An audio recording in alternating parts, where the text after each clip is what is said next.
Pourquoi le cœur est-il associé à l'amour? Depuis des siècles, un simple dessin suffit à évoquer l'un des sentiments les plus complexes qui soit, l'amour. Deux courbes, une pointe, et voilà le cœur devenu symbole universel de passion, d'attachement et de tendresse. Mais pourquoi cet organe, chargé de pomper le sang dans notre corps, est-il devenu l'icône par excellence des émotions amoureuses?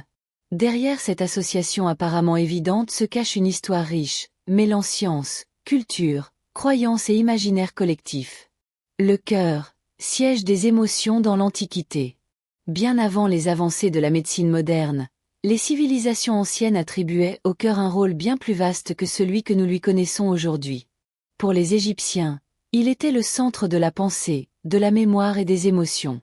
Lors du jugement des morts, le cœur était même pesé pour déterminer la valeur morale d'un individu. De leur côté, les Grecs et les Romains associaient également le cœur aux sentiments profonds, notamment l'amour. À cette époque, le cerveau n'était pas encore considéré comme le centre de la pensée. C'est donc tout naturellement que le cœur est devenu le siège symbolique des émotions.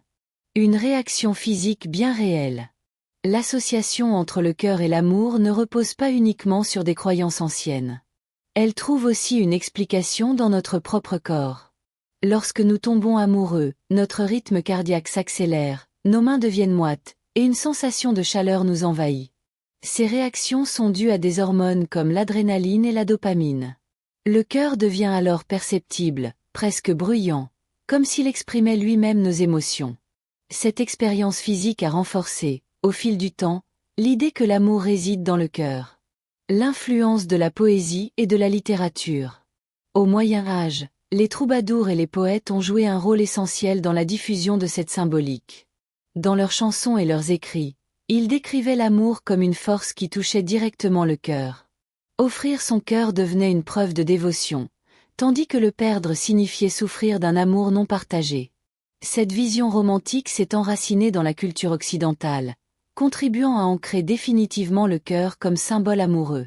La naissance du symbole graphique. Le cœur que nous dessinons aujourd'hui ne ressemble pas vraiment à l'organe réel. Son origine reste débattue, mais plusieurs théories existent. Certains pensent qu'il s'inspire de la forme d'une feuille de lierre, plante associée à la fidélité dans l'Antiquité. D'autres évoquent une plante appelée silphium, utilisée comme contraceptif dans la Grèce antique, dont la graine aurait une forme proche du cœur stylisé. Quelle que soit son origine exacte, ce symbole s'est progressivement simplifié pour devenir l'icône universelle que nous connaissons. Un symbole universel et intemporel. Aujourd'hui, le cœur dépasse les frontières culturelles et linguistiques. Il est utilisé dans les messages, les réseaux sociaux, les œuvres d'art et même les gestes du quotidien. Il peut exprimer l'amour romantique, mais aussi l'amitié, la compassion ou la solidarité. Sa simplicité graphique et sa force émotionnelle en font un langage universel, compris instantanément par tous. Entre science et symbole. Ironiquement, la science moderne a déplacé le centre des émotions vers le cerveau. Ce sont nos neurones et nos circuits chimiques qui régulent nos sentiments. Pourtant, malgré ces découvertes, le cœur reste profondément ancré dans notre manière de parler et de ressentir. Nous continuons à dire avoir le cœur brisé, parler avec le cœur ou donner son cœur. Cela montre que les symboles ont parfois plus de pouvoir que les faits scientifiques. Une alliance entre le corps et l'imaginaire. L'association entre le cœur et l'amour est le fruit d'un long cheminement, où se croisent biologie, histoire et culture. Si le cœur n'est pas réellement le centre de nos émotions, il en reste le plus beau symbole.